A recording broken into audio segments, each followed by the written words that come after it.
Hello. Is Jordan? He's not here yet, I assume. Yeah, he's going to be joining, though, Okay. so we'll wait for him. Give me just a second to finish what I was typing, and then I'll talk to you because you were out sick the last lesson. So give me just a second, and we'll catch up on that.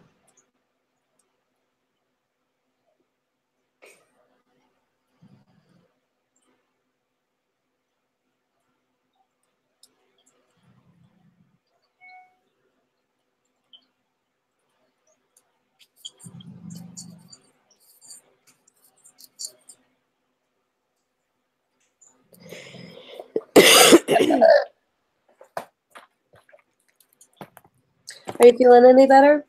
Yeah, I feel great today, but I just sound like a frog. Sound too well, so.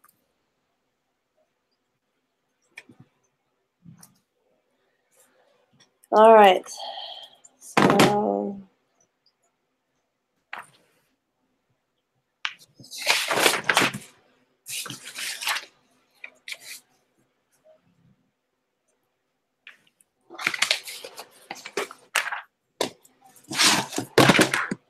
I did record the lesson that you missed, but you did?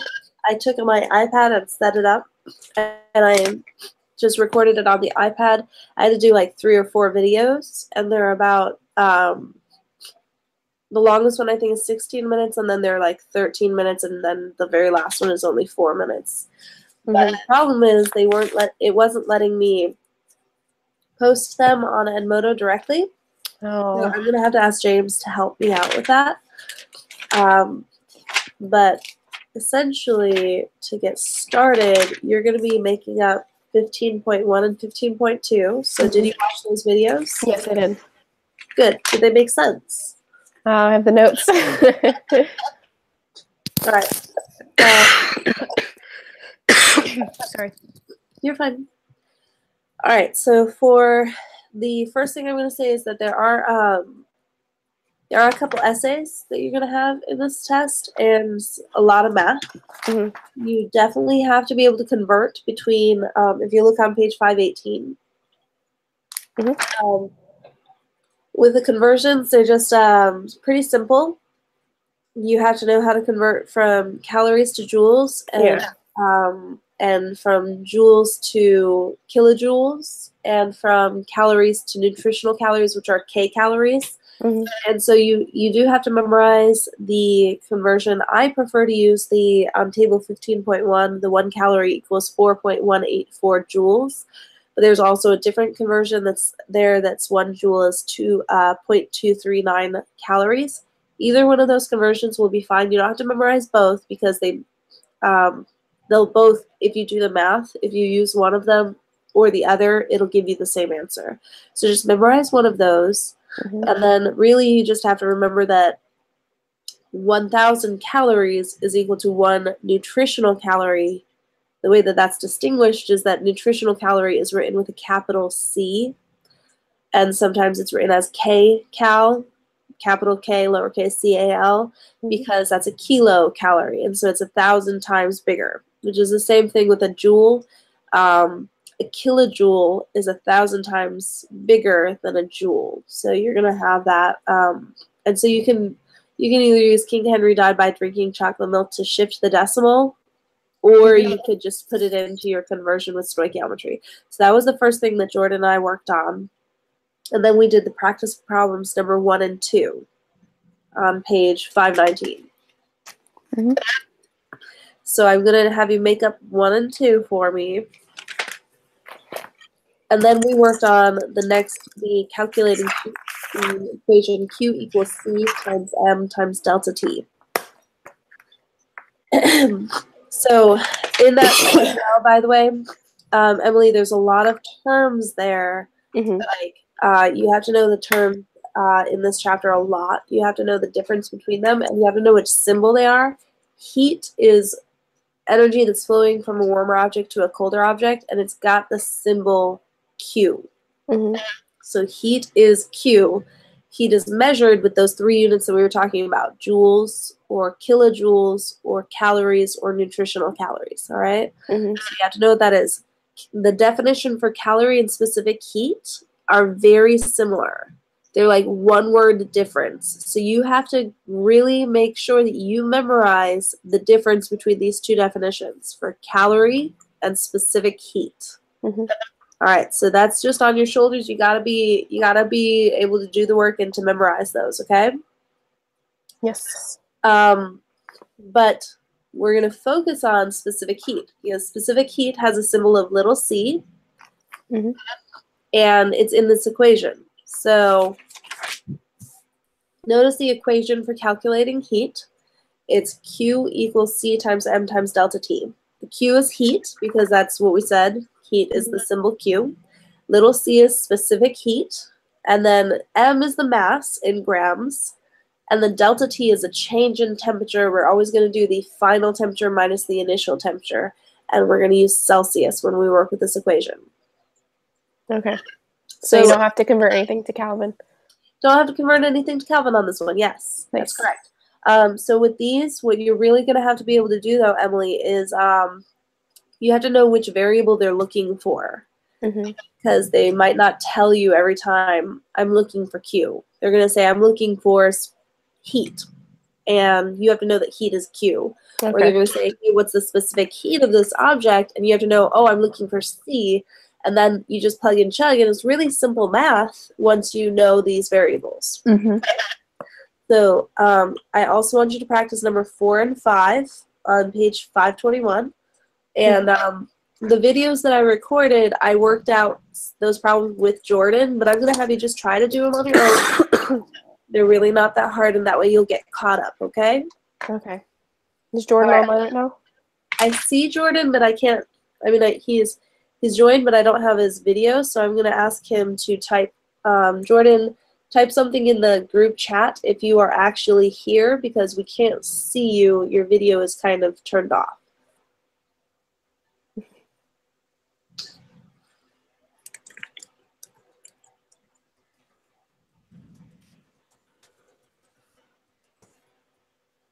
All right, well, I'm trying to see if he's actually here or not because we can't see him. So I know that Emily is not going to be joining us, the other Emily, because she's out of town, I think, this week. Okay. So while I wait for him to respond to that, Emily Mongold. The other thing that we did was we started 15.2. We talked about what a calorimeter is. We're going to be doing a lab next Tuesday, specifically working with a calorimeter, okay, and showing you how a calorimeter works and how to use the equation that we just learned to do this math. So I'm not going to spend a lot of time there. I didn't spend a lot of time there the other day because we're going to be using this on Tuesday. Okay. Right? So that's an important thing to know, but we're going to work with it later. We did practice the problems on 525. We did numbers 12 through 14. Some of them were assigned for homework, and Jordan had to take those home and do them at home. So that's, again, I want you to do 12 through 14 as well.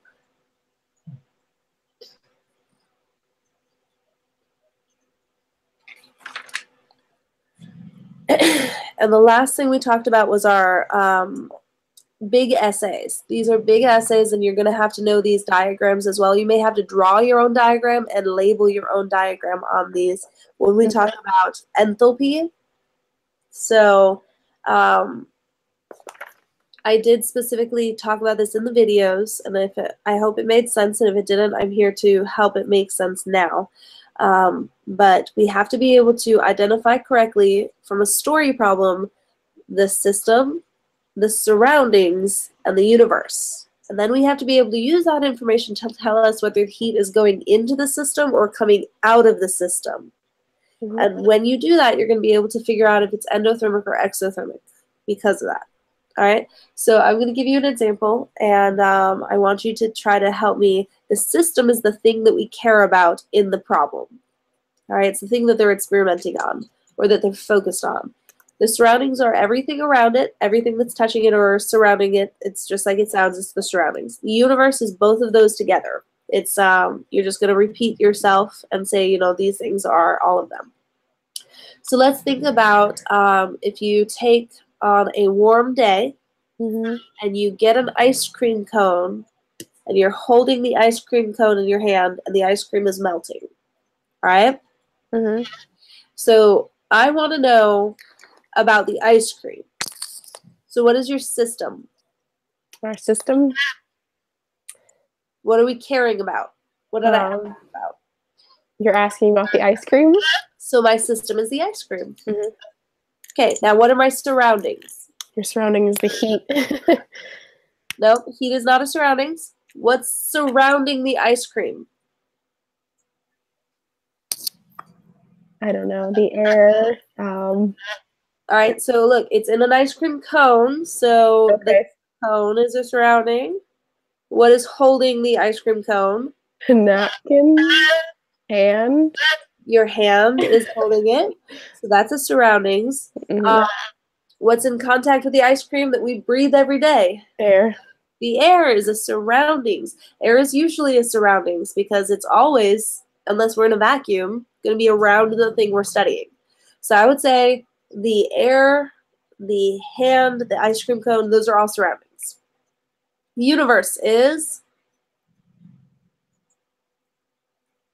everything. Everything that surrounds. So no, the universe is everything. It's the system and the surroundings. So tell me what the universe is. I'm sorry, I'm really I can hear myself echoing back really loud. Oh. Is there something wrong with my thing over here? I don't know. So the universe is the system plus the surroundings. Yeah, so what did you say my system was? Our system was the ice cream, and the surroundings was the hand, the napkin, the cone, and the air. There you go. So that is the universe. See how you just repeated yourself for the universe and it's really not that complicated? Now, here's where you really have to focus. Is heat going into the system or out of the system? It's going into the system. Good. So that's what you would have to do in this type of essay. You'd have to identify the system, the surroundings, and the universe.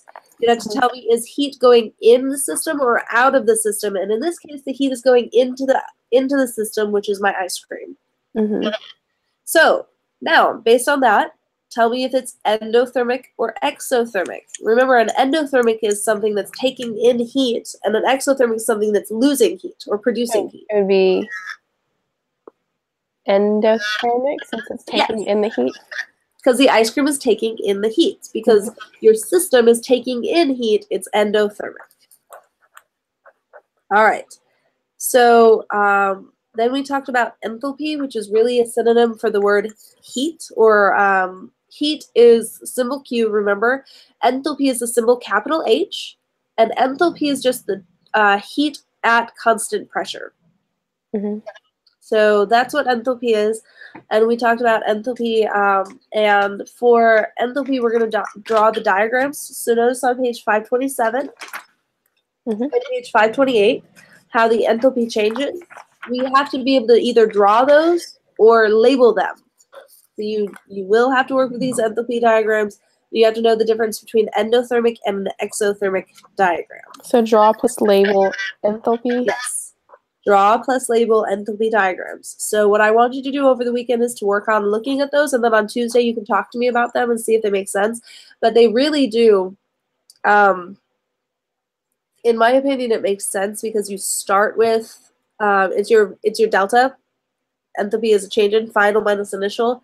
So if you're endothermic, like the ice cream started with a little bit of enthalpy, right? It didn't start with a lot of heat. When it melted, it ends with more or less heat. Oh, is that a question? It ends with more heat? It ends with more heat, right? More enthalpy.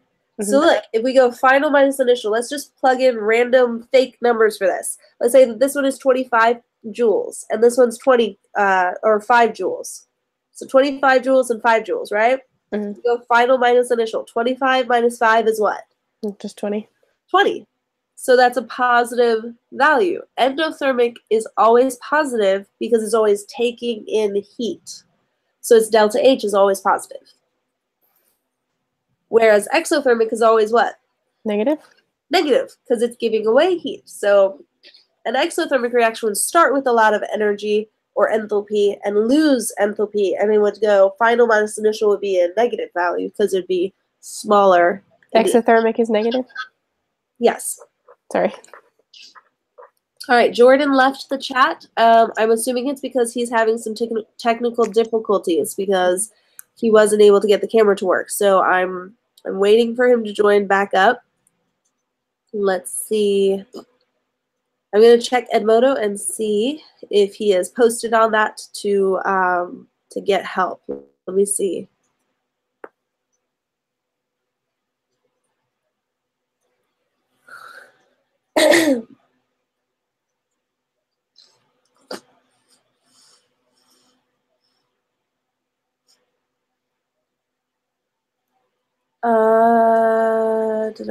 Discussion, something.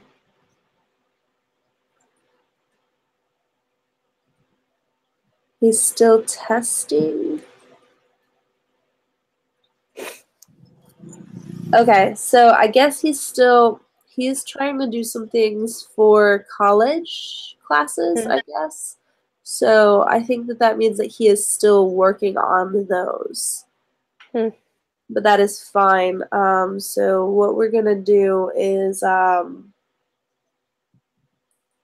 we will continue working on what we've been doing. And so I'm going to have you work on those math problems for me and tell me what your answers are, and I'll tell you if you got them right. So start with your geometry problems on page 519. Go ahead and start there.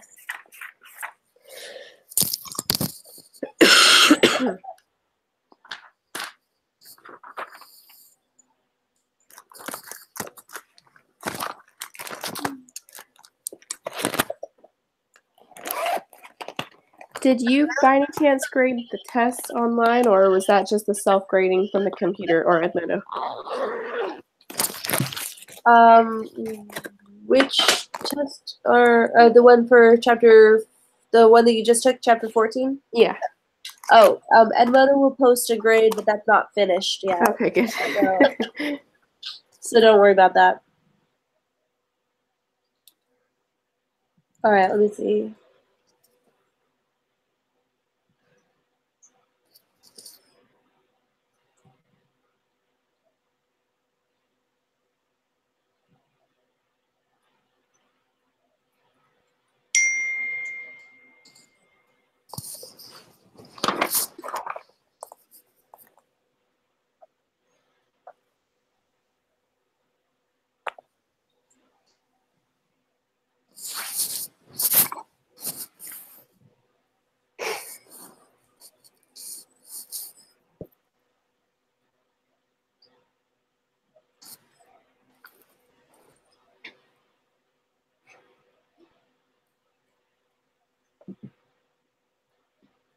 Let me just ask Sharon about how long they think they'll be. Okay.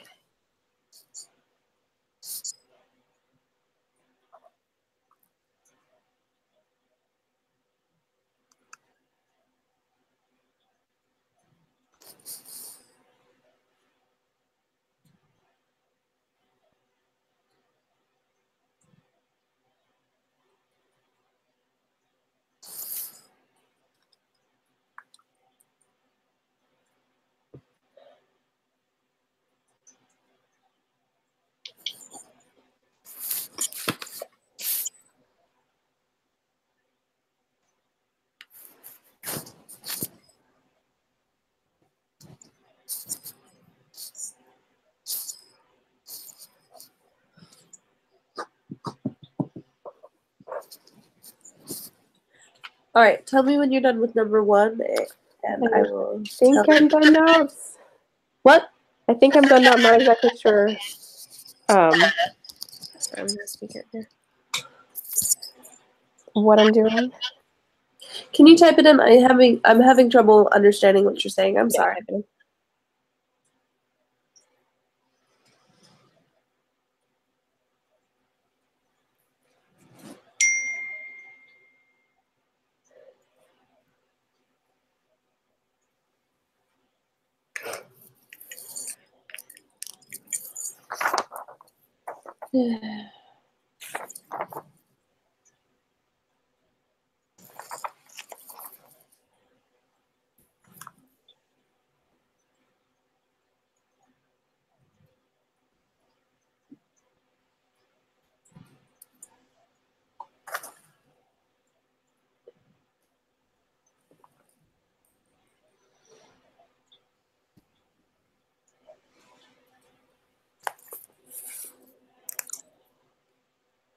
All right, so let's see. All right, so you said number 1. I have 142,000 That's correct. Okay. 142,000 calories. But just make sure you write CAL. Calories is not abbreviated with just C. So it's CAL. Okay. That is correct. So we're just plugging and chugging? Really, that's all it is. And it's stoichiometry. Or in this case, you could have used King Henry died by drinking chocolate milk and just shifted your decimal. That's all. Okay. So go ahead and, did you do number 2? No, I just. All right, go ahead and do that one. Notice on this one, you're going to have kilojoules, and you're looking for kilocalories. So this is going to be J. Oh my. This is going to be a 3-step process. So you can shift your decimal first if you want to get to joules, and then you're going to do joules to calories, and then you're going to either do like stoichiometry for calories to nutritional calories, or you could just shift your decimal if you wanted. Either way is fine, Emily, as long as you're doing what's best for you. All right. So shift from kilo to joules. Yep, good. So shift your decimal. Now, when you shift from kilo to joules, what's the number that you get after shifting? 3. I can't. What? Oh, never mind. Sorry. A king. All right. Let me write this out real quick.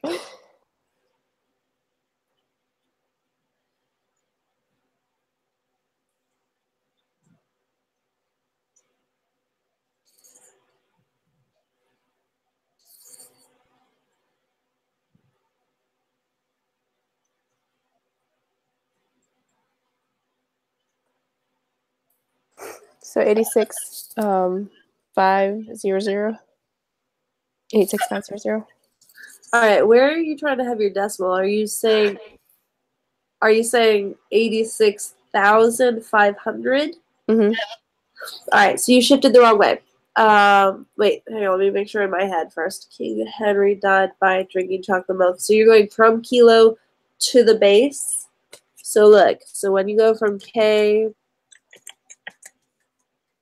See how you're going King Henry died by? You're going from K this way to the base. Yeah. Like you write it out and you shift the decimal the same direction in the same number of places. So we have kilojoules. I think that's what I did. I'm sorry, you're fine. Okay. I thought I was wondering. You're fine. This is why I need numbers written out. I don't visualize them as well when I hear them. So this is what you were saying. 86,500.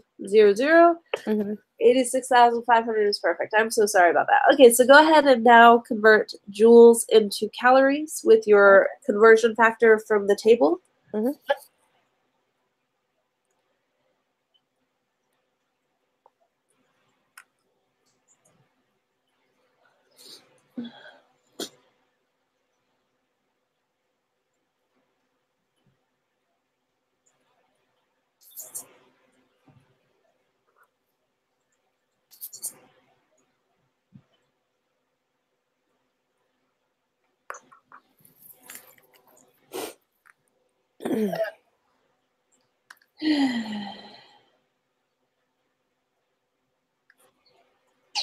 All right.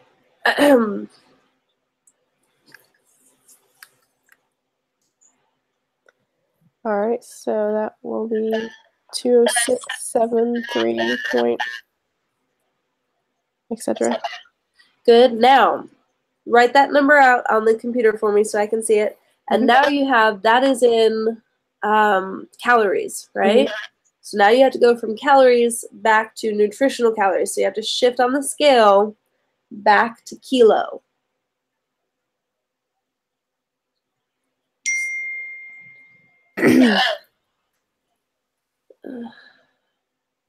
Does that right? So what does it look like after you shift back to kilo? 20.673. Good. Now, how many sig figs are you allowed to have? Just 3. Good. So that's going to be 20.6. The 7 afterwards is going to make that's 20.7. 20.7 because it's going to round up. And then you would use the kcal, or you could label that as nutritional calories or kilocalories, whatever label you want. But that's good. Okay. All right, Emily, look, converting between this unit isn't that hard, but you do have to memorize those and know how to work with them, okay? Mm-hmm. All right, turn the page. Now you're going to just plug and chug using your equation, Q equals C times M times delta T. So I want you to do number 4 for me. Okay.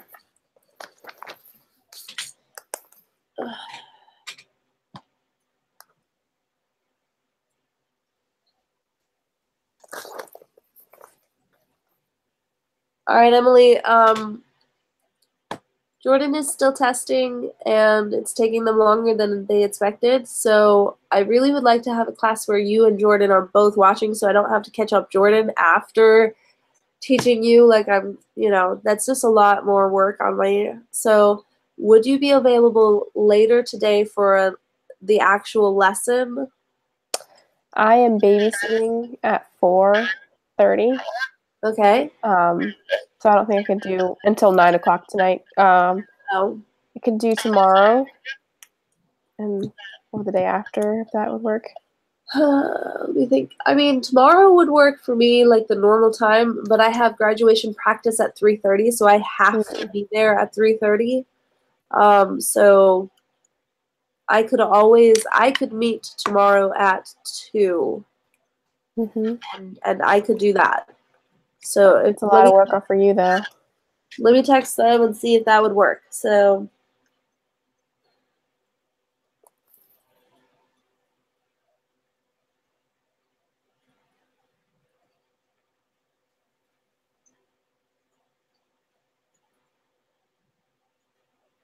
Wait a minute. No, Emily, they're going out of town on Friday. Okay. So, what if, all right. Could we do a lesson on Monday and then Tuesday or something? It's a lot. I don't want to do that. I'd like to keep you guys accountable and doing them this week.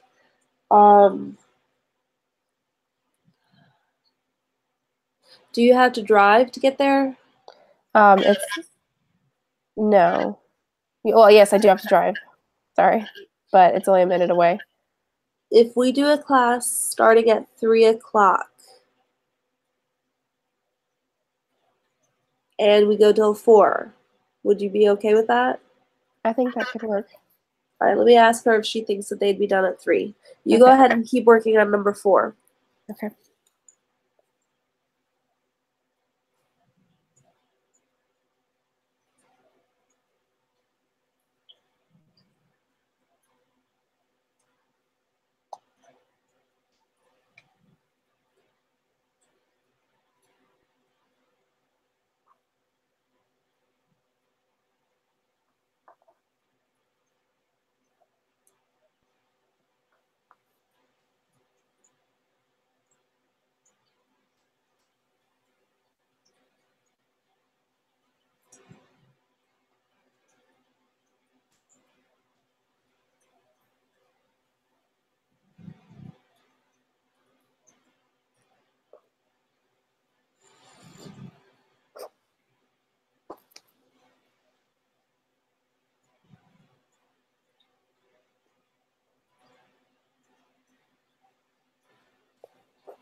All right, Emily, talk me through what you're doing.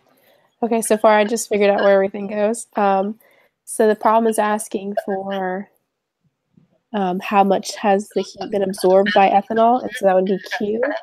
So that's X. And C is the specific amount of the specific heat.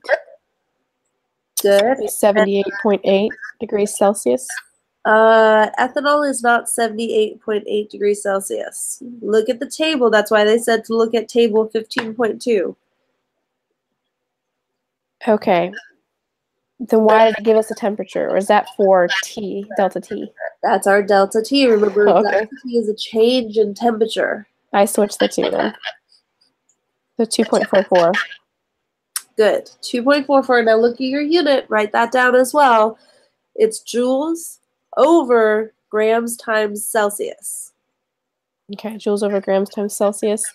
Good. So 2.44 times 34.4 grams. Good.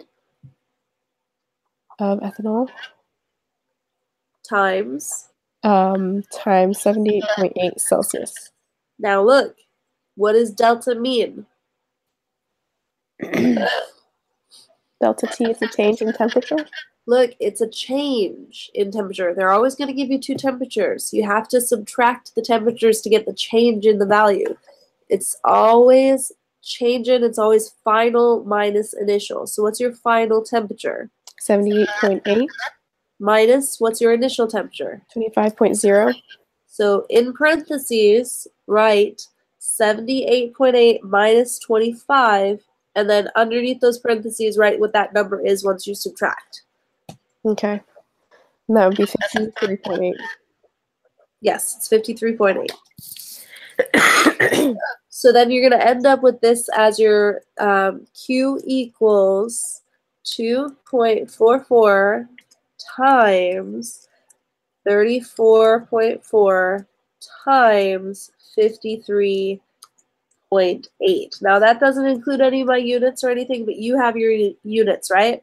Yes. So look at your units and see, when you multiply this, what's going to happen to your grams and your Celsius? Since they're in the denominator of this one unit and they're in the numerator of another unit, what do they get to do? Can't cancel out? They cancel. And so what's the only unit you're going to be left with? Joules. Good. And guess what we measured heat in? Joules. Ta-da! That's it. So multiply those and tell me what you get. All right.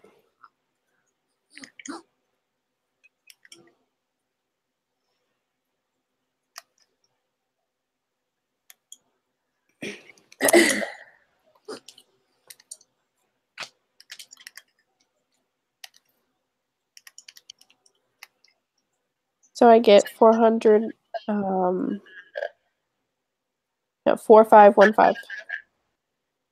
4515. All right, now, how many sig figs do we get to have with that? Just 3. So, how can we change this number from 4,515 to 452? 4,500 what? 452. Oh, got it. 4,500 and you dropped. Did you just lose your place value? Did I? Yes, you did. If you owed me $4,515 and you gave me 4,452, I would be very mad at you. How do you hold value without giving significance? What number is not significant? 0 isn't significant. 0. This should be 4,520. Look, if you just drop the last digit and don't put a 0 to hold the place, then you just lost 1,000. You know, like you went from 4,000 to 400. And that Okay. really matters. Like, I would be very mad at you. I'd come after you if you tried to give me $400 instead of $4,000. I'd be like, nope, nope, nope. That's way less than you owe me, right? Yes. So hold the place value with a 0. Mm-hmm. Other than that, how does this how does this equation feel? Good. Pretty good? Mm-hmm. All right, so now look, the next problem they're going to give you is the same thing, only instead of looking for Q, they're going to ask you to look for what? The next problem. Yeah, what is the specific heat of the substance? good. So what is specific heat? Which one of those letters? Delta T. Nope, that's temperature. Heat. Would that be Q? Is heat? They're not asking for Q. They're not asking for heat. What are they asking for? Oh. What is the? Oh, C. That's what you're looking for. Heat is C. So they're looking for that. So go ahead and plug in your other values and try to solve for C.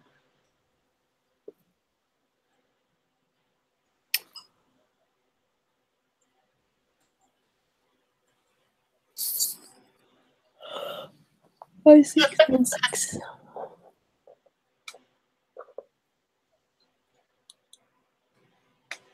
All right. What did you say? I'm sorry. Oh, I was just talking numbers. Okay.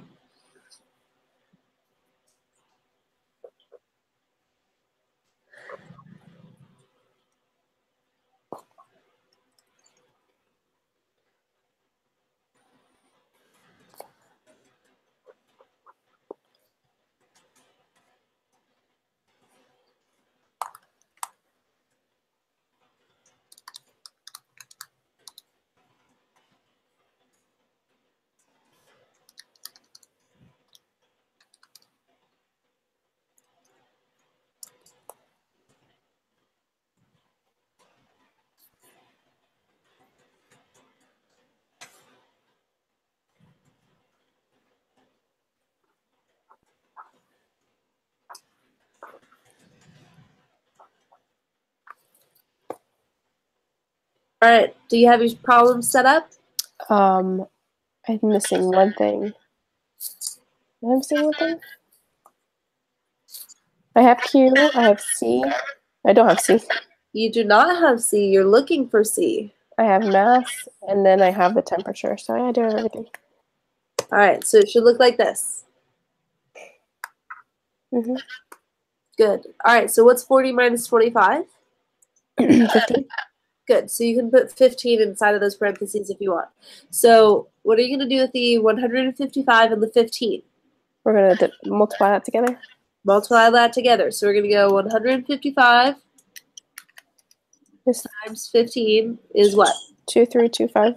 Good. So now we have 5,696 joules equals C times 2,325. And what's the unit on this now?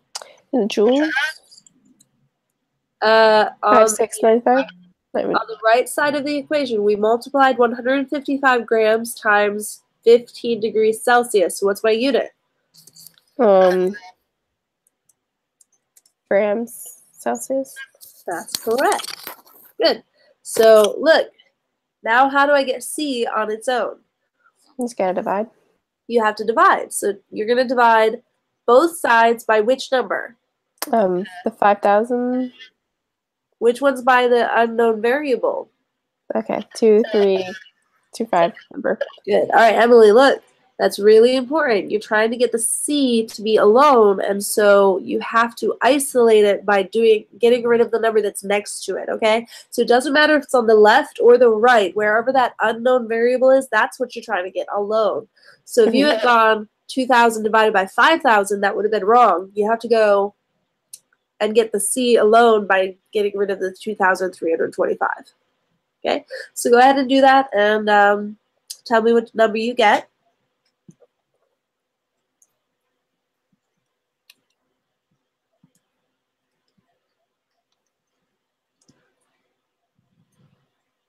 moment.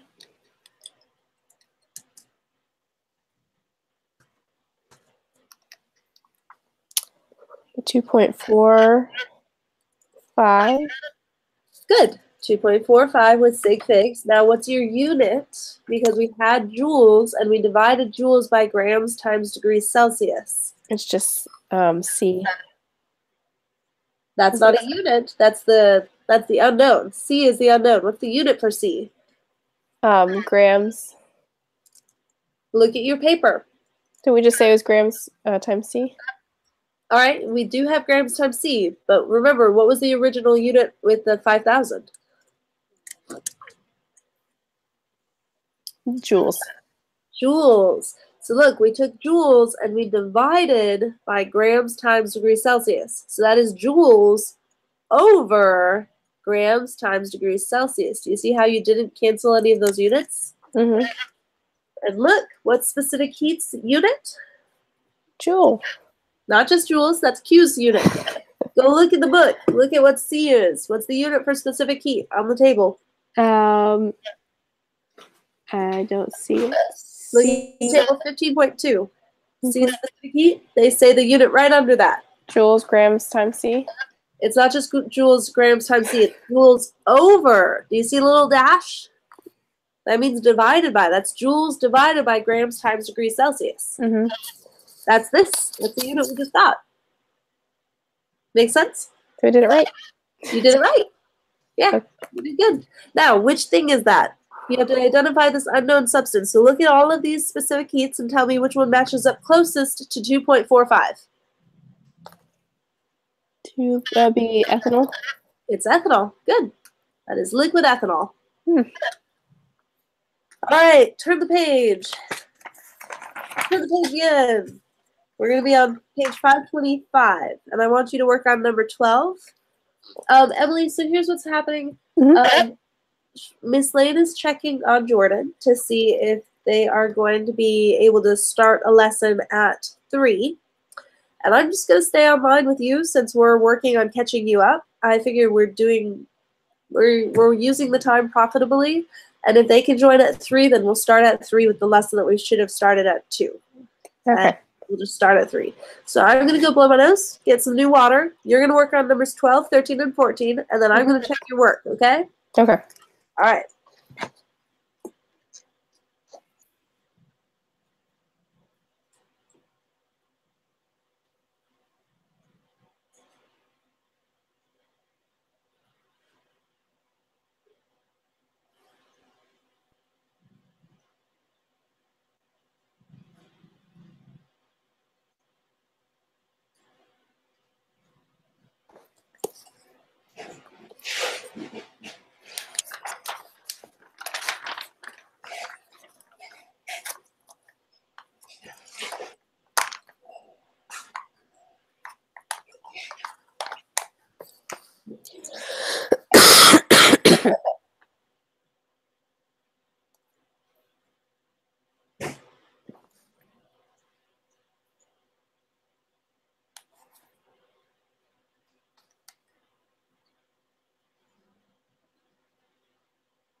Do you want the first answer, or do you want me to keep going and then give you all the answers? Oh, go ahead and give me the first answer.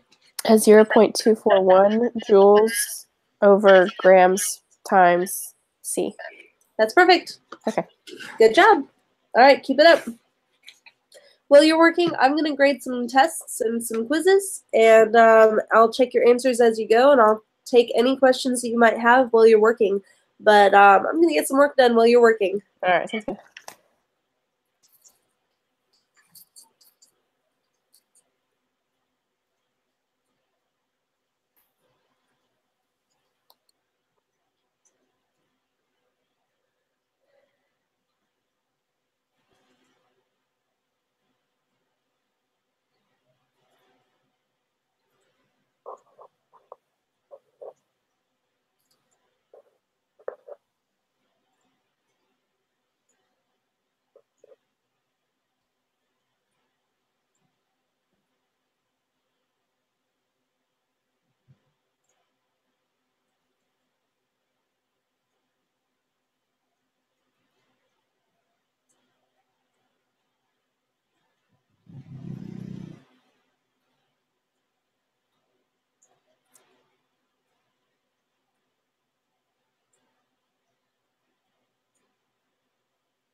Wow. Okay.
All right, so Emily, Mhm. officially, Jordan's going to be testing till about 6. So we're going to go ahead and just not wait for him. Obviously, we're going to do the lesson, and then he will watch this lesson afterwards and do the practice problems just like afterwards. So Okay. what was your answer for number 13? I don't think I got it yet, but 50.8. Now That's do we actually right. Okay. 50.8 grams. That's it. Okay. 50.8. And then 14, did you finish or are you still No, working? I just finished 13. Okay, so 14 you can do for homework, and you can show me that on Tuesday next week.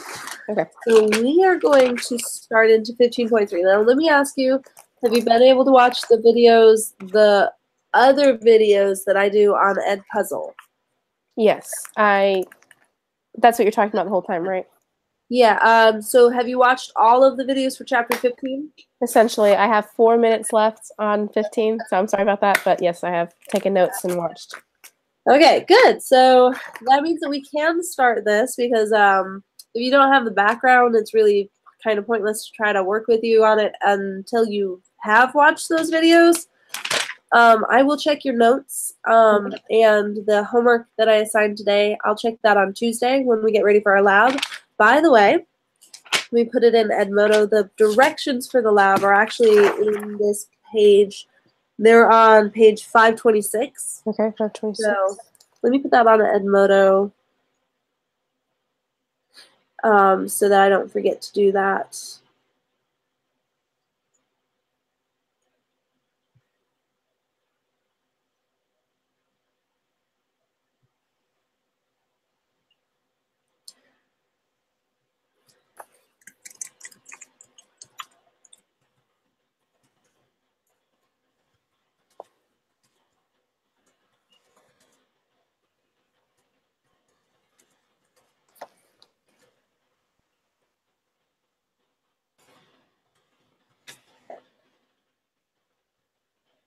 All right, so now that's posted, and I won't have to forget or remember about those directions. So we're going to start with writing thermochemical equations.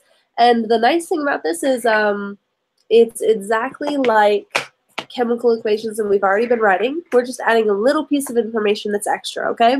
So you still have to have your equation, you still have to be able to balance it, and now you're going to add in the delta H, which remember we just learned in section 1, delta H is the enthalpy. So we're going to add the information of the change in enthalpy to our equations so that we have some more data. And now the equations not only are going to tell us how the chemicals are mixing and rearranging and forming new stuff, they're also going to tell us whether it's an endothermic or an exothermic process. So what we're going to do is, if you look on page 529, do you see how they wrote the two equations right up there, and they have them like 4 iron solid plus 3 oxygen gas yields 2 iron oxides, which are solid. Mm-hmm. And that is delta H of negative 1,625 kilojoules. Okay. So what does that? What does the negative delta H what does that mean to you? Is it endothermic or exothermic? If it's negative, doesn't that mean endothermic?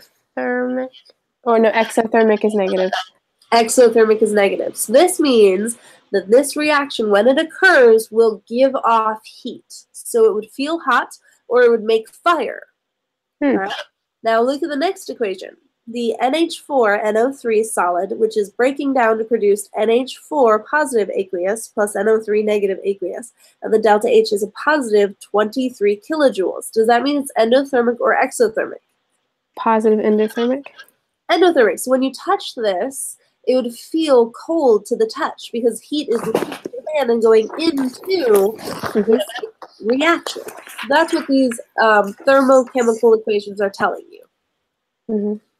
But that's all they're telling you is just how if the heat is going in or coming out of your system. All right, so that's all we'll be doing them for is to figure out if they're endo or exothermic.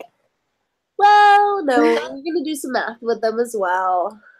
Yeah, that's what I'm saying. These problems, that's all they're for, really. But yeah, I mean, they're showing, you're going to be able to now calculate how much energy is given off or taken in by a reaction. So we're going to use stoichiometry with these. Fun. Yay, stoichiometry. All right, so notice that we start by delta H of combustion. And what is combustion? What does combustion mean? Yeah. You spontaneously combust. Are you going to have a good day? No. Because what did you do? You burst into flames. Yeah. You have burst into flames spontaneously. So combustion is always an equation that's dealing with what? Fire. Fire! So if we have fire, it's always exothermic. These are equations that are always burning or giving off energy. All right? Mm-hmm. So we're going to expect delta H's of combustions to always be positive or negative? Negative. They're always negative. Good. So notice how we have a table, 15.3, and we have the formula, and then this is the burning. The complete burning of 1 mole of this thing is going to give off such and such amount of energy. Notice that it's going to give off, for each object, it gives you a different number, but it's that much energy, and notice the unit for delta H of combustion. It's that many kilojoules over 1 mole. Mm-hmm. That unit's going to matter because it's going to turn into a conversion factor. You remember stoichiometry, how we love stoichiometry and we love converting from things to other things? Mm-hmm. Now we have a conversion to get from moles to kilojoules and from joules or kilojoules to moles. So we are going to use our delta H as a conversion to figure out how much energy is going to be used for some number of moles. Make sense? Mm-hmm. All right. So turn the page. It's the same exact thing, only instead of burning, we're going to be dealing with phase changes. So we learned about phase changes in our last chapter, right? Mm-hmm. What are some of my phase changes that I have? Vaporization. Good. Well, we talked about osmosis. Fire. No. Heat. All right, those are what is it called? Changes. Hang on. So let me make a note for you. An essay on them. Solid, liquid, and gas. All right, let's go back and forth between these and see what we're going to call them. All right, so see how we have our solid, liquid, gas? Mm-hmm. Now, if we take a solid and we turn it into a gas, that's the leap that we remember, SS. So this one is what? What's it called? I'm sorry, SS. Solid would be sublimation because they both started with S. Mm-hmm. So if we turned a liquid into a gas, would that, you said sublimation? No, I said solid into a gas. I did have notes on these a while back. Solid to a gas. Sublimation. Sublimation. Mm-hmm. What was the reverse? Turning a gas back into a solid. I can't remember. All right, that one's deposition. Write it down and start working on memorizing it. A solid to a liquid. Solid to a liquid. That'd be melting. That one was melting. But pretty easy.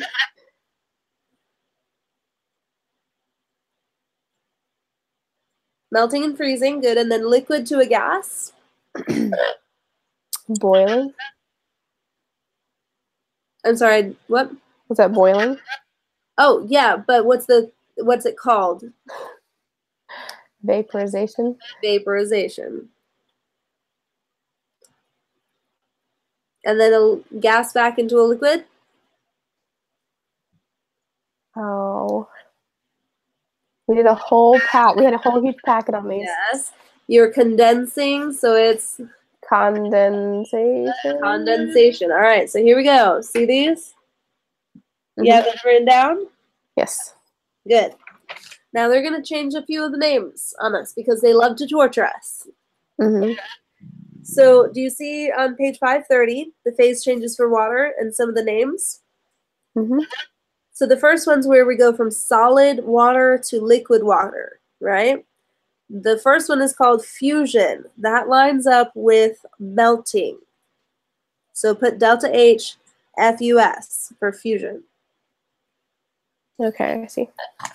So that would be fusion right here. Melting is fusion. Notice how they have the opposite. Freezing is delta H of what? I see vaporization transition. Solid is what they write, but it's for solidification. Okay. But that's kind of cool because we're making a solid, right? The solid is solidification. Solidification, yep. Solidification. Now look, the other two are the same. When we go from a liquid to a gas, they still call it vaporization. So they abbreviate it as delta H vape for vaporization.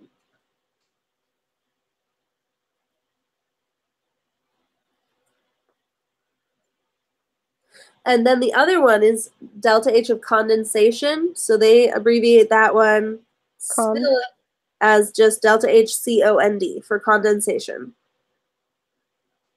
Now, we are not going to focus on sublimation and deposition in this part. We could.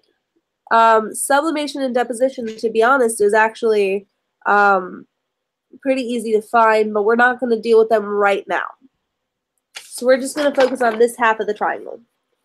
Okay. All right. So, do you notice the cool thing about the energy? Look at the enthalpy diagram. Remember, enthalpy, in this case, the enthalpy is increasing as you go higher on the list.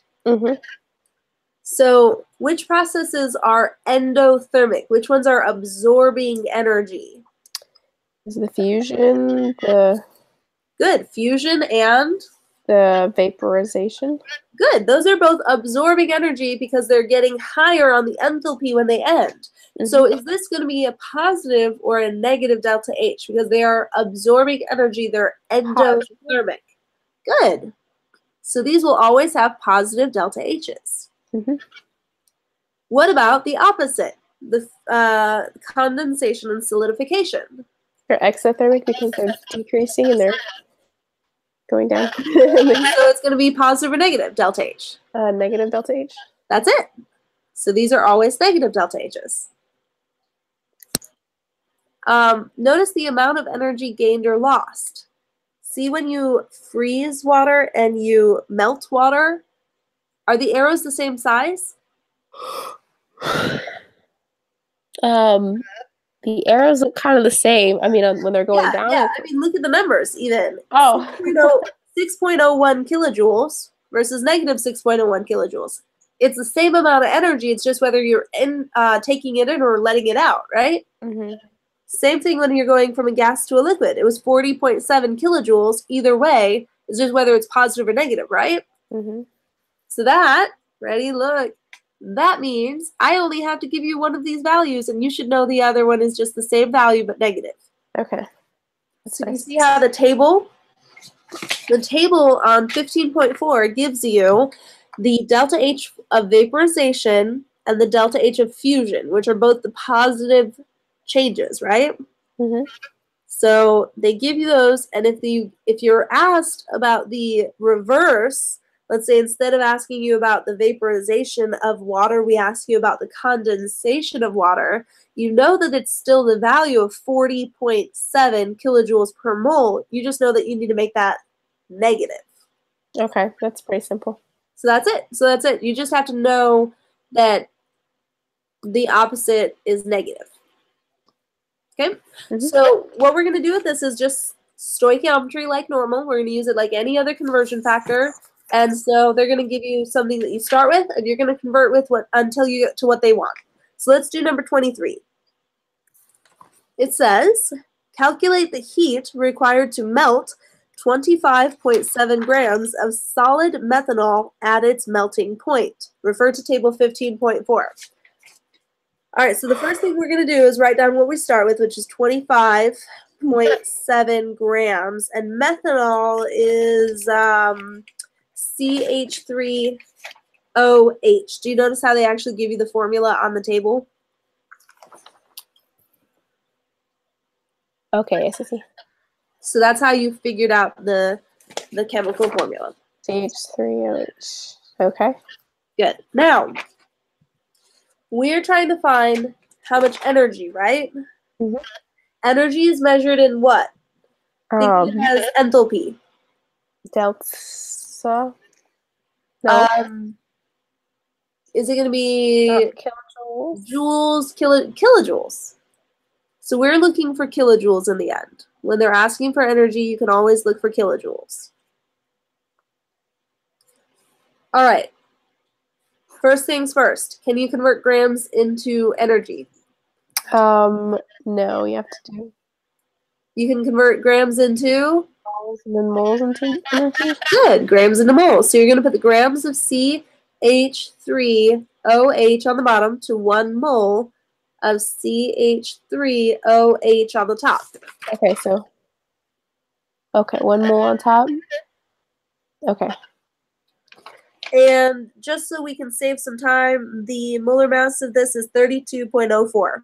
Okay. All right. Now, notice how our grams have canceled. And we have joule or moles.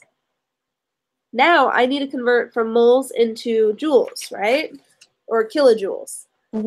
What's going to have to go on the bottom? 4 kilojoules. What needs to cancel? 1 mole for the bottom. 1 mole is going to go on the bottom of CH3COH, right? CH3OH. All right. And then we're going to need to put the kilojoules of CH3OH on the top. But now we have to figure out which number goes here, right? We have to figure out how much energy this is. So let's look at what phase change we're dealing with. We're melting. So if we're melting, are we dealing with vaporization, condensation, fusion, or solidification? Solidification, I would assume. Solidification is going from a... Not solidification. So we're melting, so it'd be no. My word.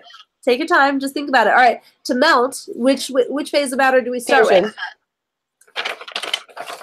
Good, because which phase of matter do we start with when we melt? Melting. Solid. I don't know how to point. All right, we start with solid. We end with a what? Gas. When we start with this. All right, look, Emily, this is not hard. Think about it. If you have an ice cube in your hand and it melts, which state of matter is it starting at? It's a solid. And then when it ends? It's a liquid. The liquid. Solid to liquid. So look at your table here on 15.10 and find where it starts as a solid and it ends as a liquid and tell me which arrow that is. Which page is 15.10 on? 15.10, it's on page 530.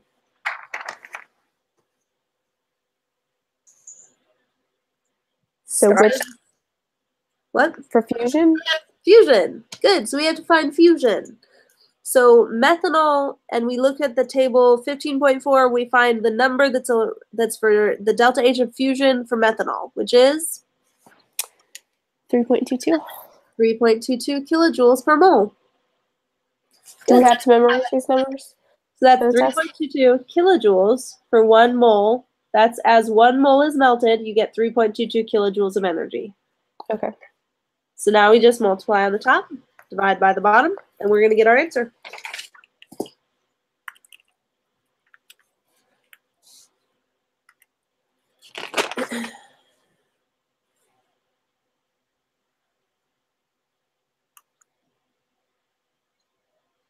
$2.583.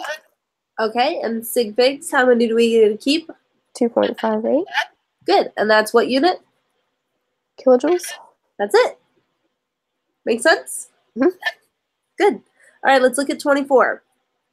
How much heat evolves when 275 grams of ammonia gas condenses to a liquid at its boiling point? Use table 15.4 to determine the delta H of COND for condensation. So this is nice. They tell you it's condensation. So which one of the delta H's are we going to use?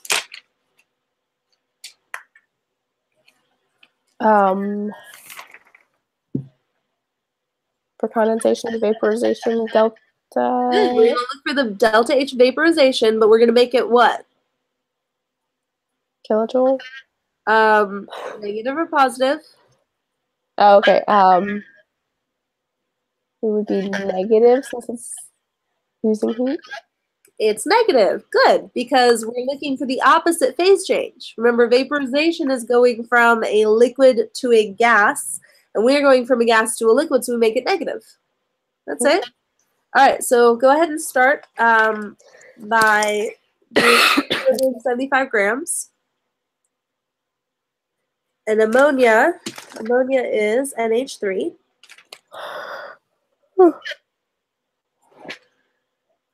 And convert that into energy, please.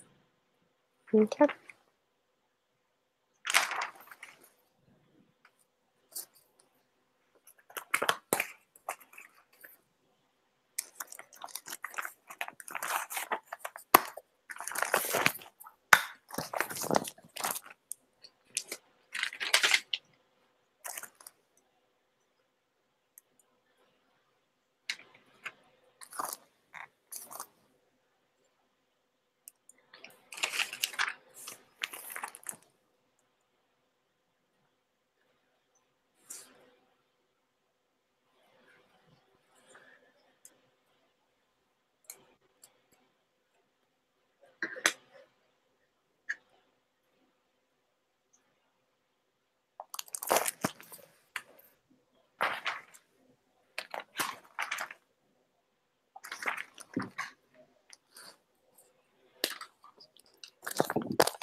So just be 376 kilojoules.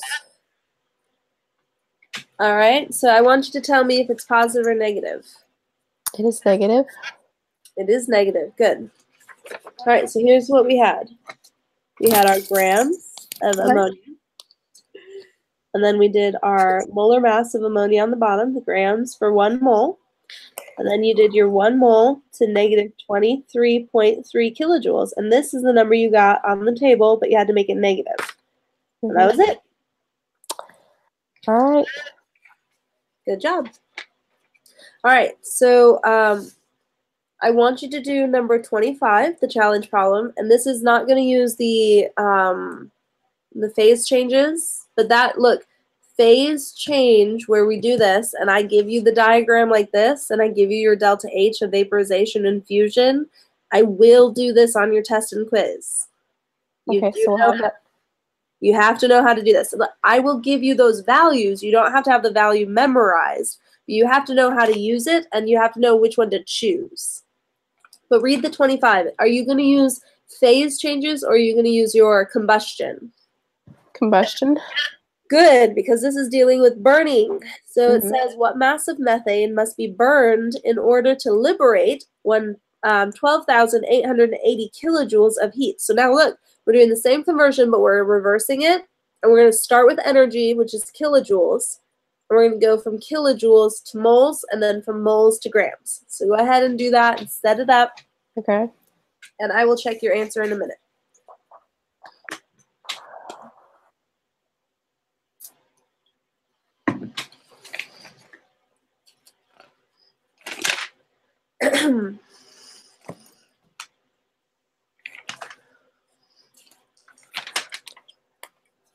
So CH4.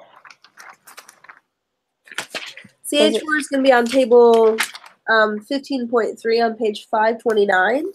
Okay, so it isn't CH4 here. is at the bottom. Okay. Methane gas.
So the answer would be 232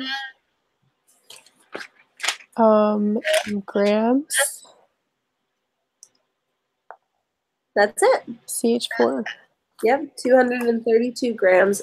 And notice that even though you would have had negative for your delta H, you can't have a negative mass, so you have to have it be positive. Okay. So that is fine, and that is perfect. So let me show you how it should look on your table. For the 12 comma or point, I don't know what that is, 880 kilojoules, and then 1 mole, and then 16.05 grams on top. 891. What was the mass you said? 16? 16.05 grams of CH4. Good. So it should look like this. Yep. Yeah. Perfect. Good. All right. So we're going to go on to section 15.4. Let me just say this. Ready? I really love these types of problems. They are so much fun. It's like a puzzle and it's like a game. Like you have to rearrange things. Students usually don't love these types of problems at first, but once they realize that it is actually easy, they come around to my side and they go, okay, this isn't that bad. It's kind of like a puzzle or a game. And I say, yes, it is. So just say, this is like a puzzle. It is a game. You just have to, really keep that in mind. Okay? Okay. All right. So put yourself in the shoes of chemists. If you are a chemist, do you really want to have to do an experiment every single time that you want to see how energy will change for a reaction? No, I wouldn't. Yeah, I wouldn't either. They don't either. So we found out that actually through Hess's law, there is a way to find the change in enthalpy without doing the experiment for a particular equation. Mm-hmm. All you have to do is make the equation with other equations and see what their delta H's will be. They will essentially, all of the changes in enthalpy add together to give you the total change in enthalpy for the entire equation. Okay. So this is Hess's law, and I like to break it down into 3 simple steps. Write these down if you didn't write them down during your video. The first step is to flip. Second step, multiply. Third step, add and cancel.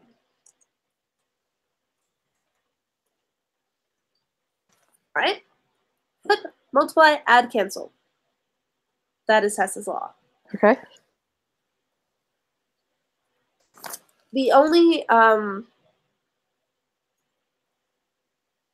nope, we're just going to start. The only thing I'm going to say is you don't always have to do all of these steps. Okay? Yeah.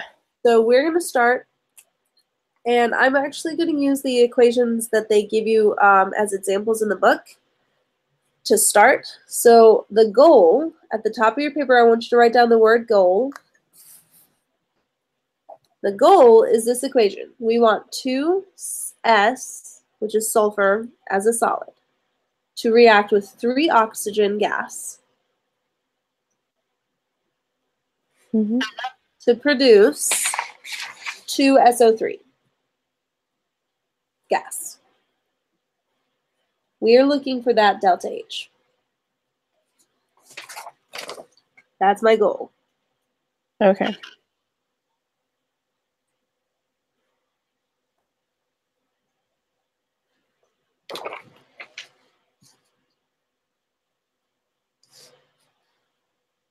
Now, I highly suggest that you get some different colored markers or some highlighters. Because it'll help you when you work through these problems to be able to highlight the choices. So I'm going to write down these two equations. So do you see how in page 535 you have equations A and B on step 1? Write those two equations exactly the way they are.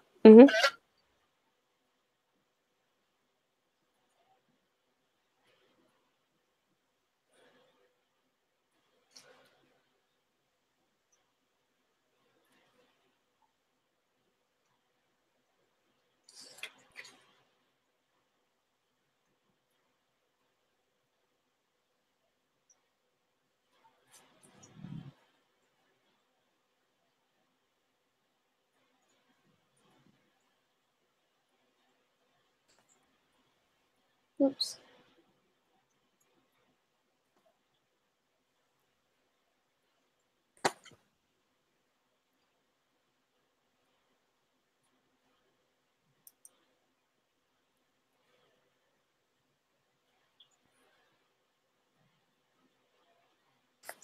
All right. So I have my goal and I have my two equations.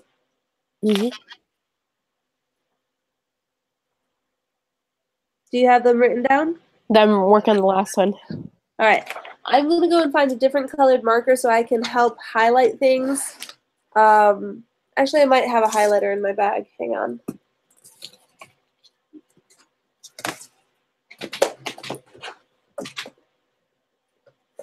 I do. I have a highlighter. Yay. Okay.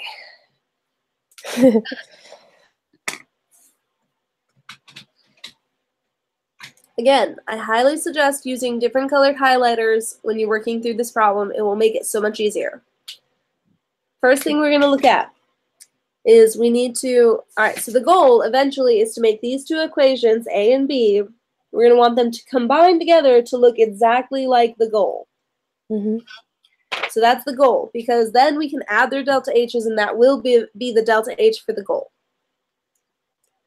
So we have to start by looking at the first ingredient. So remember that the first thing is to flip. That means that everything that is a reactant in the goal needs to be a reactant in the equation that it's found in. All right? So we're going to look at the first thing we see, which is S as a solid. See how the goal has S as a solid? Is this a reactant or a product? It's a product, I'm assuming? No, it's a reactant on the reactant side. On that side. So this is a reactant. Which equation has S? A has S. A has S. Is S a reactant in equation A? It's a product. All right, look, Emily, ready? At the top of your paper, I want you to label things on the other side. Reactants are on the left of the arrow. Then you have your arrow. And then you have your products. S is on the first side. Yes, it's on the left side, so it's a reactant. Did I say product? You did. I'm sorry. Okay, that's fine. We're good. I'm sorry. All right, so it's on the side it needs to be on. It's on the left of the arrow. So we're going to keep going. I would normally use a different color highlighter, but in this case, I'm going to just do dashed lines instead. So dash, dash, dash. O2. Where is O2? O2 is a reactant on Is A. that the only place it is? O2 is also in B, and it is also a product. All right, so we have it as, it needs to be a reactant, right? But here it's a reactant and a product. Now, any time that you come to a situation where it's in more than one equation, highlight where it is and put maybe a question mark by it, but don't flip anything yet.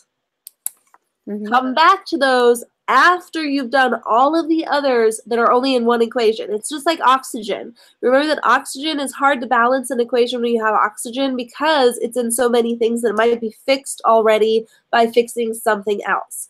So oxygen might be fixed if we fix the other things first. So we're going to know in our heads, we're going to go, hey, I may have to flip this, but I'm going to put a question mark there and come back to it after I do everything else.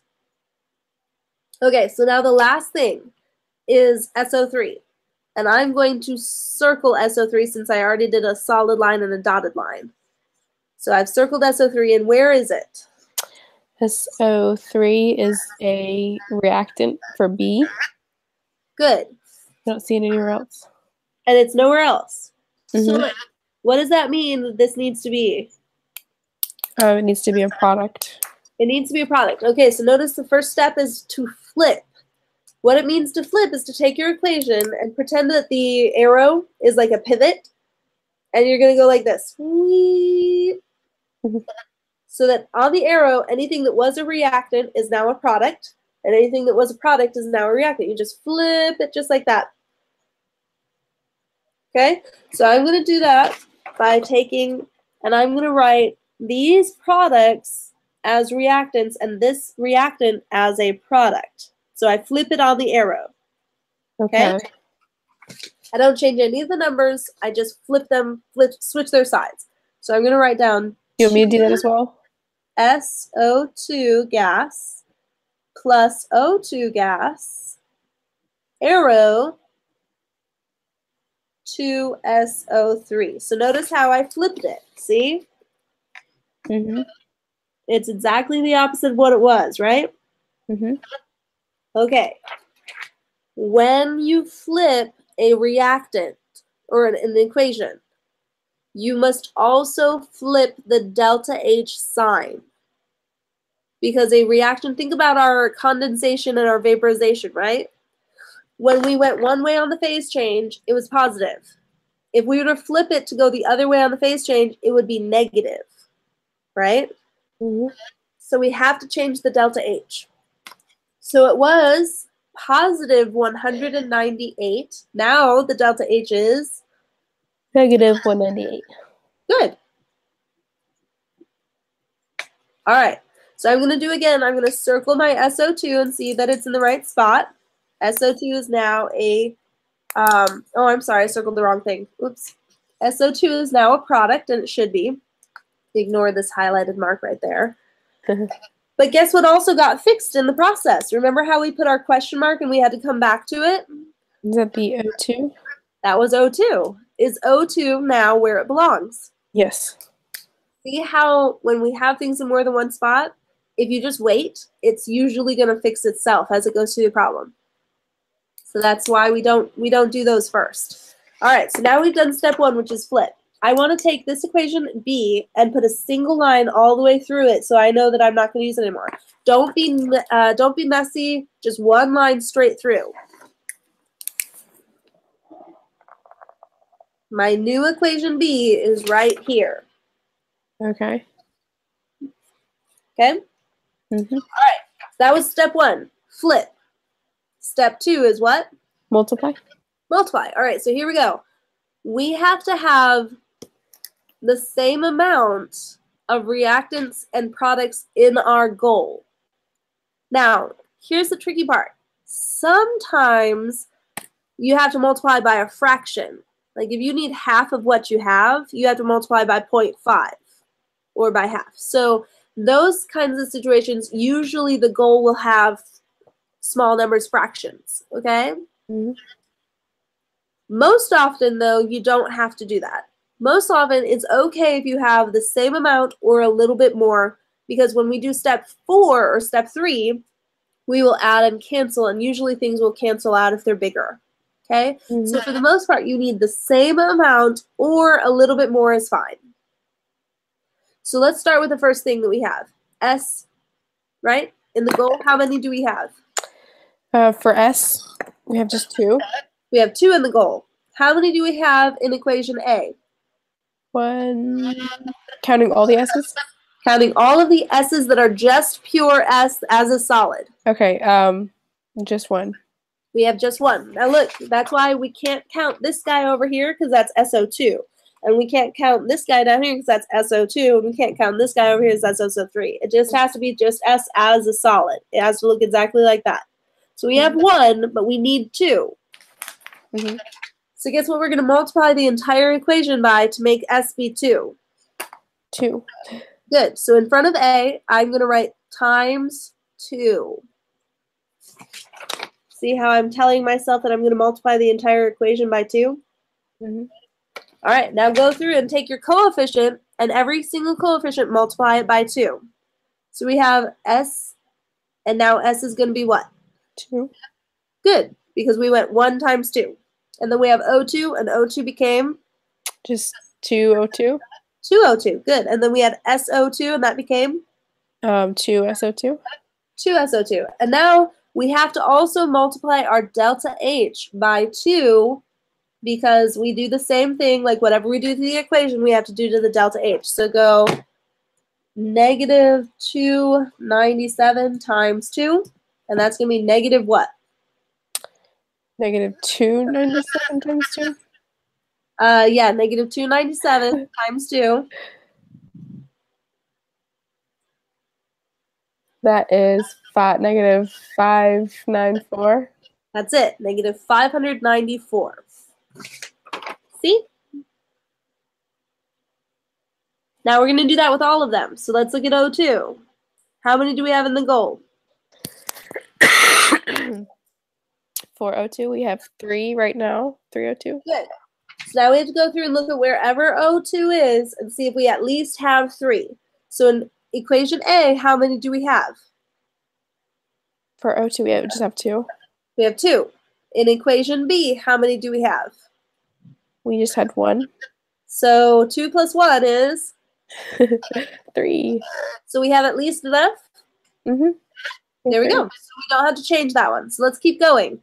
SO3. Find me SO3. We need 2. The first one is in B. Oh, good. It's in B. And how many do we have? We have 2 of SO3s. We already have 2, so we're all good. Mm-hmm. All right, so that was step 2, multiply.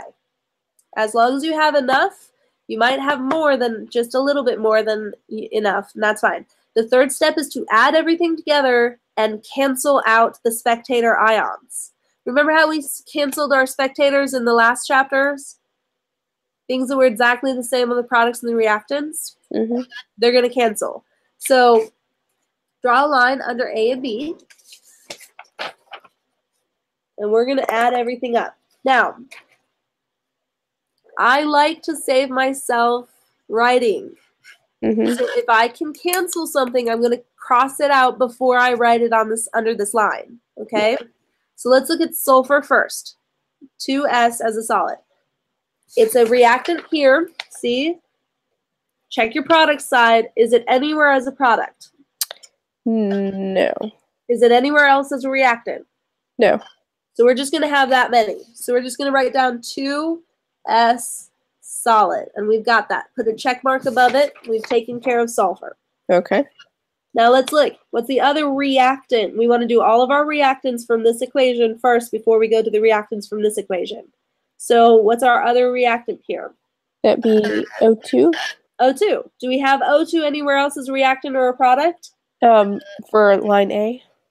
Yeah, so we have it in line A. Where else do we have it? It's nowhere else in line A.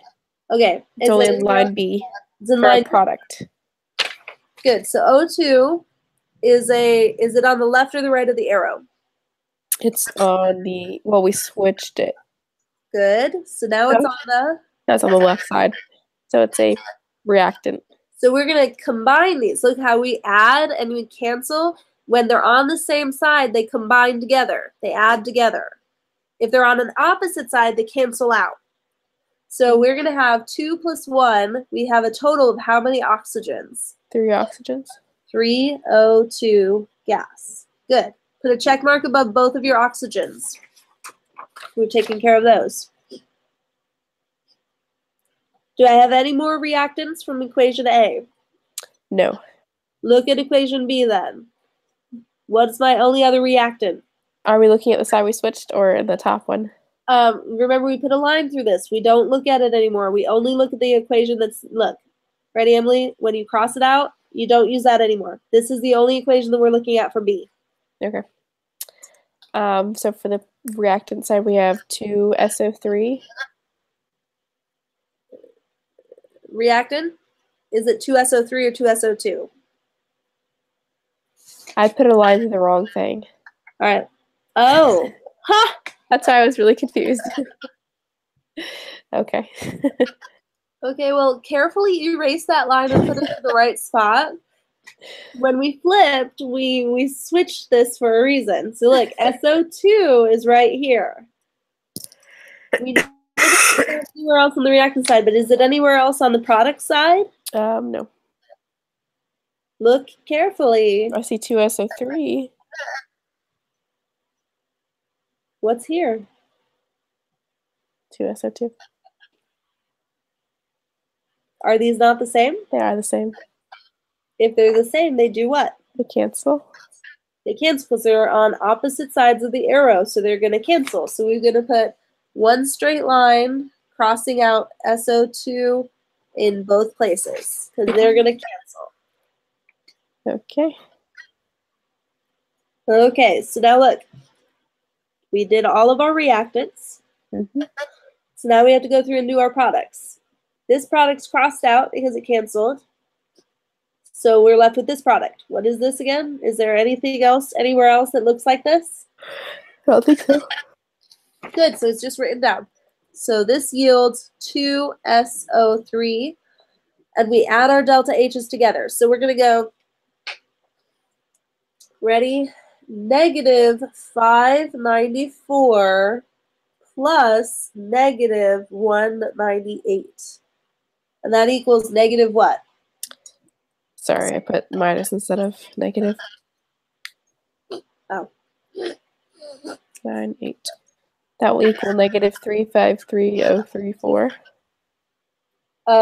Negative 594 plus negative 198 is negative 792. Let me do that again. I don't know that you can see my calculator. It's pretty dark. No, I can't. Can you see it now? Turn it towards the light. Yeah, a little bit. 792? Yeah. Okay. So it's negative 792. Hey, guess what? Check your goal. Does this look exactly like the goal? Yeah. What? Yeah, that does. If it looks exactly like the goal, that's your delta H. Yay! Okay, so I get 783. Yep, so the answer is negative 792 kilojoules.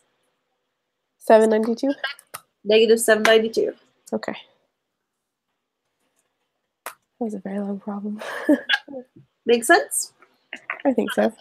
Now look, does that make sense how this is like a puzzle? It's very much a puzzle. It is very much a puzzle, but it's fun. All you have to do is flip, Multiply, add, and then cancel. That's it. Okay, now turn the page.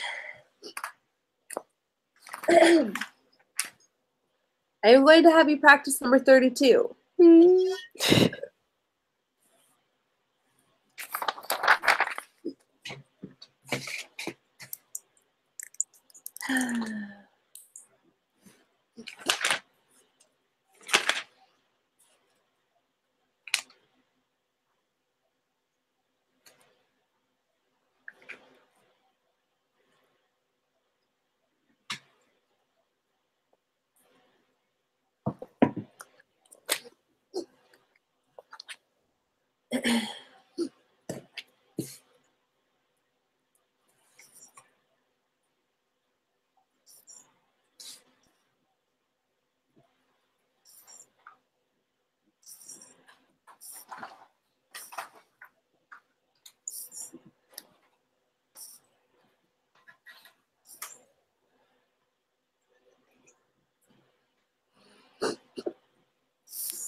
All right, Emily, I'm going to have you talk me through. Start with the first thing. Do we need to flip anything? Start me off by looking at CO. It's a reactant in the goal. Where is it? Is it an A or B? Okay, so CO, is that an A or B? Where is it? CO, just regular CO? Yeah. I say 2CO, that's A. Good. Is it where it needs to be? Is it a reactant? Yes, that's where it needs to be. Good. So we don't have to flip that one for CO. All right. So look, see how I'm highlighting? This is right here. It's where it needs to be. What's the next thing in the goal? The next thing is 2NO. Good. So we're going to look for NO gas. Which is in B, so we would need to flip that.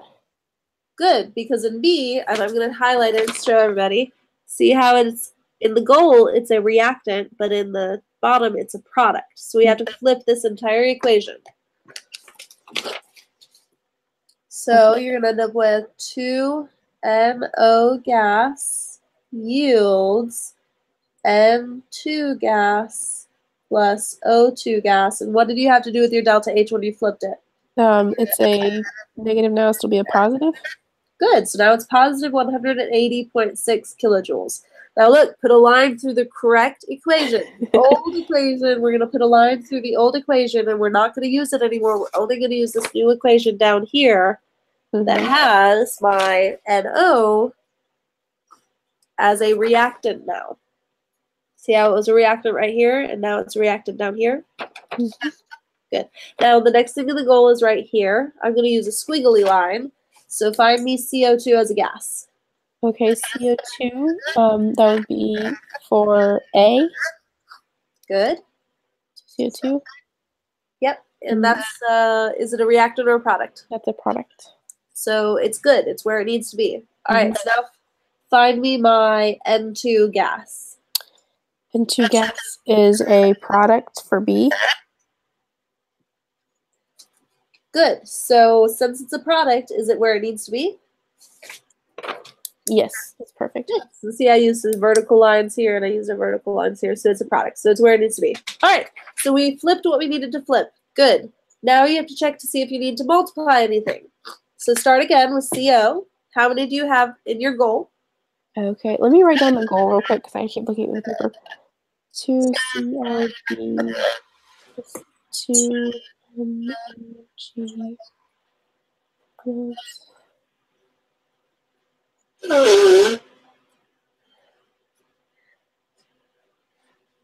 Are you sick too? I am, I think, allergic. I have been taking allergy medicine, but still quite stuffy. Oh, I'm sorry. That's okay. It comes with the territory of living in Virginia. Okay, so how much CO do you have? How much CO do we have? Oh, sorry. How much do you need? CO. We have 2 CO2. Good. Just CO?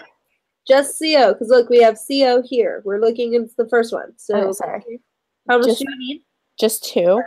Good. And how much do we have? For A, we have 2 COs, so that'll be perfect. That's perfect. Okay, so how much NO do you have, or do you need? 2 NO, we have just 2 NO for B, so that's perfect too. Good. And then how much CO2 do you have, or do you need? We have 2 CO2, so I'm assuming we're not going to have to multiply this. And then how much N2 do you need? Just 1, and we have 1. Good, so we don't have to multiply anything. Yay! Notice you don't always have to do every step. Sometimes you get to skip a step because you don't need it. So the last step is to add and cancel. So let's go ahead and start doing that.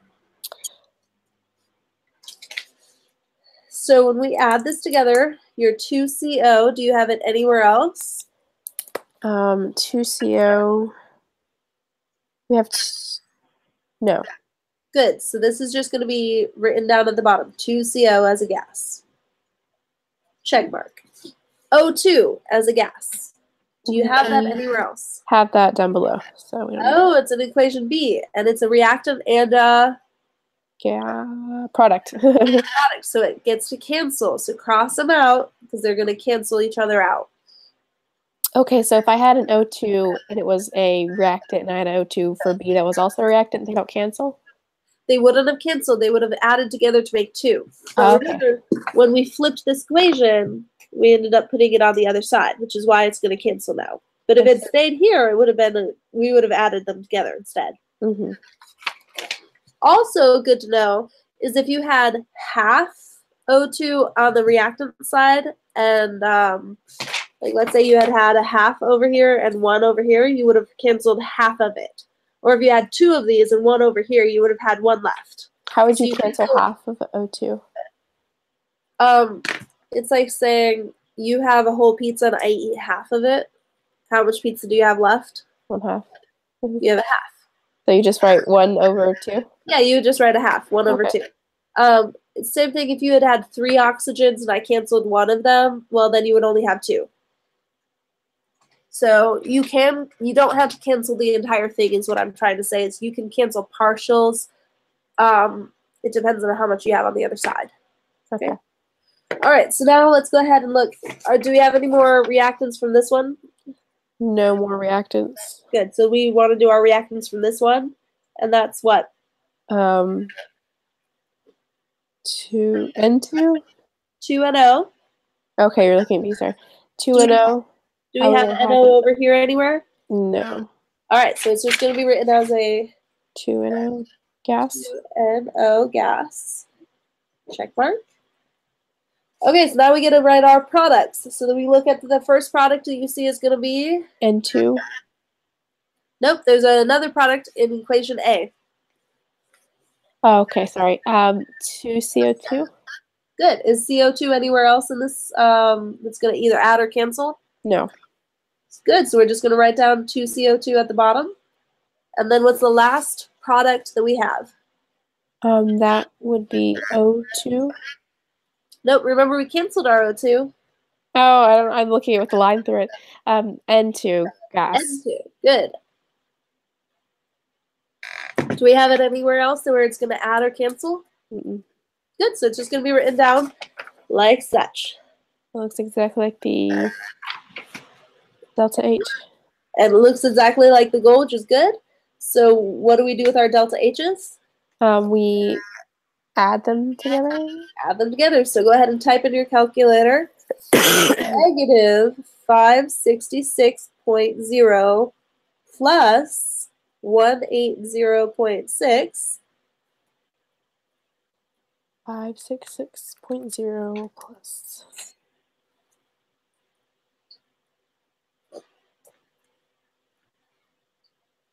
Negative 385.4. And that's kilojoules.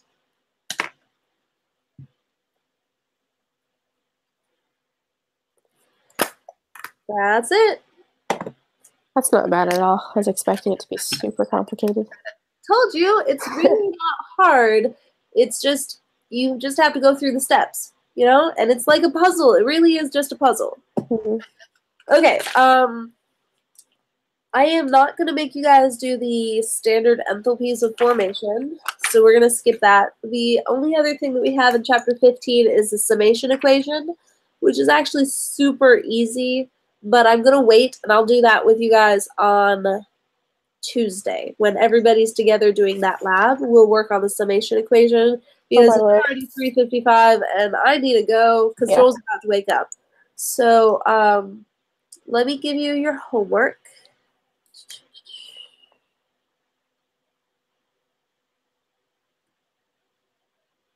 Yeah, this is good. Okay, so I've got these problems.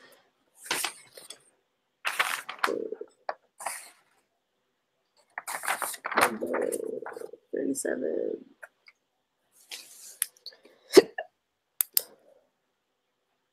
Yeah, 42. Okay, so you're going to do these problems. Ready? Page, I'll type it in. Page 533.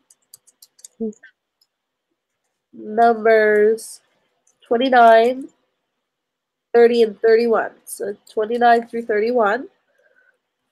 And you're going to do page 541, numbers 37 and 42. And 42 or through 42? And 42. So just those two problems. Okay. So there's a total of 5 problems that I'm going to be looking for on Tuesday. All right. All right, I'm going to put that in Edmodo, and don't forget to read your lab as well, because we're going to be doing that calorimetry lab on Tuesday.